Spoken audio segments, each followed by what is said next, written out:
बातमी औरंगाबाद येथून आहे। औरंगाबादमध्ये कॉलेज सोडून एका घरात पेपर लिहिणाऱ्या 27 विद्यार्थ्यांवर औरंगाबाद क्राइम ब्रँचने धाड कशी मारली त्याचा व्हिडिओ आता समोर आलाय। काल या सगळ्यांवरती कारवाई करण्यात आली होती।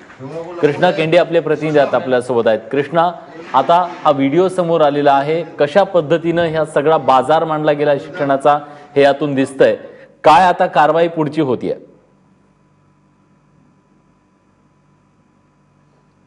निश्चितच विलास, जसं तू म्हणालास की हा शिक्षणाचा बाजार जो आहे तो कॅमेरामध्ये कैद झालेला आहे। सीताराम सुरे नावाचे नगरसेवक आहेत शिवसेनेचे, त्यांच्या घरामध्ये संस्थाचालक, प्राचार्य, कस्टोडियन आणि हे 27 विद्यार्थी या सगळ्यांचा जो बाजार मांडलेला होता इंजिनिअरिंगचा, तो हा सगळा कॅमेरामध्ये कैद झालेला आहे।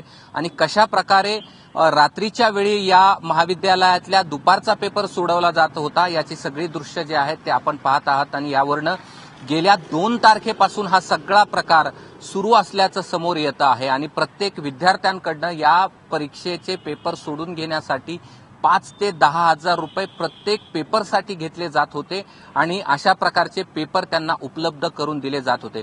विलास, यातील अत्यंत महत्वाची आणखी एक बातमी सांगायची झाली तर आणखीन पेपर जे आहेत ते 25 पेपरचा गठ्ठा यातील आंधळे नावाचे जे शिक्षक आहेत, जे स्पॉटला उपस्थित होते आणि विद्यार्थ्याला उत्तरं सांगत होती कशा पद्धतीने लिहायचे, त्यांच्याकडे मिळून आलेले आहेत। आणि त्यामुळे पोलिसांना आता प्रश्न पडलाय की हे 25 पेपर जे आहेत ते नेमके कुणाचे आहेत, ते यापूर्वी कुठे लिहिली होती का किंवा आणखी कोणी विद्यार्थी येणार होती का, त्यांच्यासाठी हे कस्टडीतनं पेपर काढून ही सगळी पेपर सीताराम सुरे नावाच्या नगरसेवकाच्या घरी आणलेली होती, त्याचा देखील पोलिसांना तपास करायचा आहे।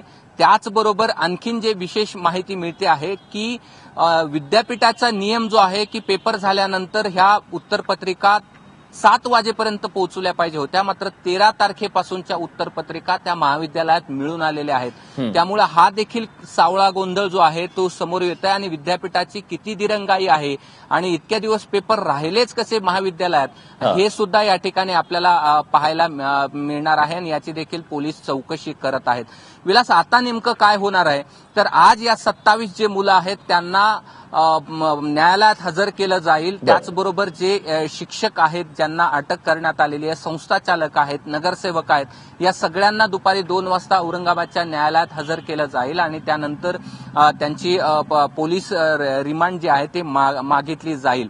आणि त्यात आणखीन पोलिसांना असं तपासायचं आहे की आणखीन किती लोकांनी हे पेपर दिलेले आहेत, किती पैसे घेतले जात होते, आतापर्यंत घेतलेले पैसे जे आहेत ते कुठे नेमके ठेवलेले आहेत किंवा यापूर्वी देखील कशा प्रकारचं हे सगळं सुरू होतं हे देखील पोलिसांना तपासायचं आहे। मात्र दृश्यात आपण अतिशय विदारक सत्य आपण पाहतो असं म्हणावं लागेल। आणि शिक्षणाचा बाजार कशा पद्धतीने सुरू होता यामध्ये विशेष करून 3 मुलींचा देखील विलास समावेश आहे। त्याचबरोबर आणखीन काही विद्यार्थिनी आहेत का हे देखील पोलिसांना तपास आहे। मात्र हे किती वाईट आहे आणि शिक्षणाचे धिंडवडे काढणारे प्रकार जे औरंगाबादमध्ये सुरू होते आणि भविष्यात हेच लोक होते जे इंजिनियर होणार होते आणि या महाराष्ट्रामध्ये इमारती उभा करणार होते, कशा इमारती उभ्या झाल्या असत्या ते या दृश्यामधून आपल्याला पाहायला मिळतं आहे। आणि पैसे फेका आणि इंजिनियर व्हा, पैसे द्या पदवी विकत घ्या, अशा प्रकारचा हा सगळा बाजार शिक्षणाचा सुरू होता, ज्यामध्ये संस्थाचालक, विद्यापीठ आणि या सगळ्यांचं संगणमत असल्याशिवाय हे शक्य नाहीये।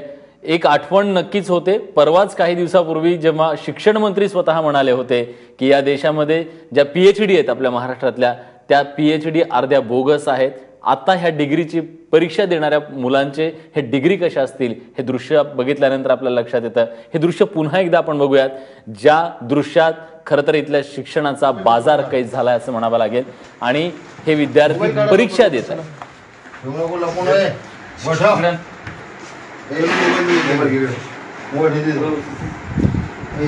मोबाईल ठेव जा। हाँ अब आप फोन दो। चलो मोबाईल घे, मोबाईल घे, मोबाईल घे रे पटपट।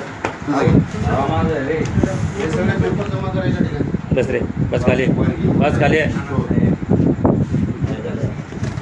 पेपर जमा करा सगळीकडे। चला मोबाईल मोबाईल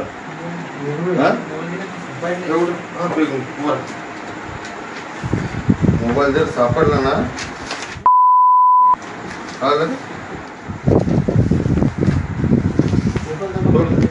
सगळं सामान एका ठिकाणी मला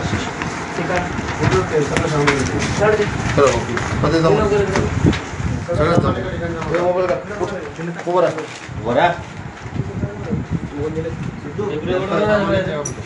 क्या सामान कहीं नहीं जाने वाला हो, कहीं भी नहीं जाएंगे वो.